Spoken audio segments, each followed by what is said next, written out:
Well, the National Party's been thrown into chaos after the resignation of its new leader just 53 days into his role and 9 weeks out from the next election. Barry Soper's here to discuss it. Barry, Todd Muller didn't even make it through that 90-day trial period that the Nats are so fond of.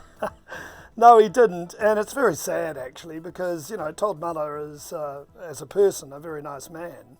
I knew him when he was an advisor to Jim Bolger. So, look, he knew what politics was about, but I don't think he knew just how hard it was to become the leader of the opposition. Yeah. What's often been said is the hardest job in politics, and I think he realises that. And I think his statement that he put out this morning, just after 7:30, said it all. He said he needs time to re-energise, and that would suggest to me he's had a mental breakdown. It's been very hard on him, and the National Party is sort of couching it as bad health, but you know, nobody's mentioned that, and I think that's the reason behind all of this. A bit of a shame in a way, you would think, that they didn't say mental health, right? Because this is an opportunity for a country that needs to address this kind of stuff, to talk about this stuff, and it seems like a cop-out. Well, you know, when you think about it, and you look at the non-appearance of Todd Muller, and in particular at Q&A, the last Q&A this week, he should have been the leader out there fronting up, whereas Nikki Kaye was left to do the job, and that should have said it all. Although, having watched politics very closely for a large number of years, I didn't pick it, and I don't think anybody else picked it, because I thought somebody had suggested to me, what if Todd Muller actually got out before the election? I said it would have left the party in absolute disarray. But if he got out for that reason, I think people would understand it much more.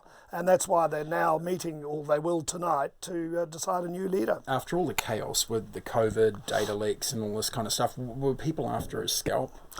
I think, look, maybe the National Party were worried about Michael Heron QC, who's holding the inquiry into who got what and when off Michelle Bogue. Yeah. And who knows, because Todd Muller got into a lot of trouble over the Michael Woodhouse leak, which he knew about but said he didn't know about last week. So it was a terrible week for him.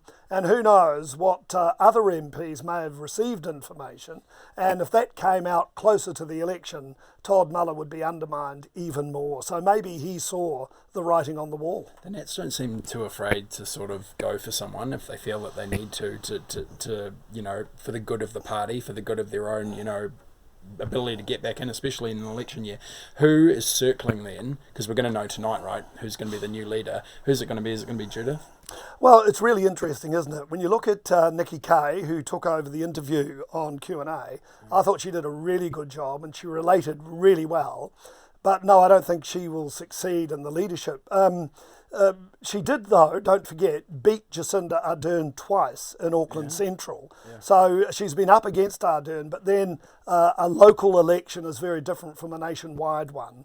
And what you need is somebody with a bit of gravitas, somebody that's a hard person, is not afraid to take the knocks. And I think, well, they can't look at anybody but Judith Collins. Yeah. And, you know, way back when Bill English, when they put up their hands then, she was one of them. Simon Bridges, Amy Adams put up their hands. And I always said at the time it should have been Judith Collins, because if anybody can take a fight to Jacinda Ardern, it's Judith Collins. Let's talk about Simon Bridges. Surely not Simon, given he was only gone 53 days ago. Surely not. Coming back. This must be dire circumstances if that's the proposal. No, we're not quite Australian politics yet. I think what you may see, though, and just think of this for a combination, Judith Collins, Deputy Simon Bridges. Now, that could be a distinct possibility. I've talked around the traps today. Do you get the feeling that they're very fond of each other, though? She actually kept her powder dry in the last leadership struggle, even though she stood up there alongside Todd Muller when he came out as the leader.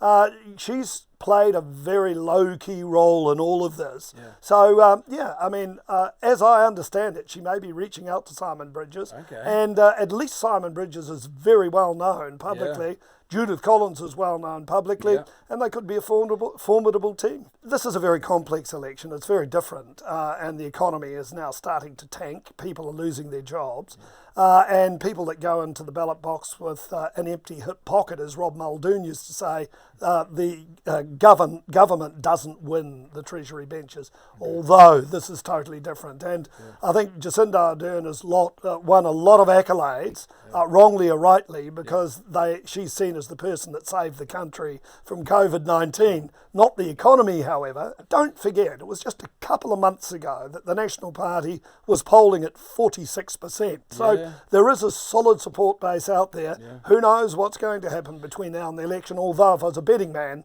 I would have to say probably Labour will go in. Sure. Well, Barry, so I guess we've got quite a long shift today because we're going to be waiting tonight to see what the Nats are doing. I feel like we're both already slightly losing our voice given the link. The link. No, I'm always like this, I'm afraid, Will. Oh, bless you. Well, I'm not, but you perhaps have more strength than me. We'll try and keep up with you throughout the day and have breaking news on all of this at nzherald.co.nz. Bye for now.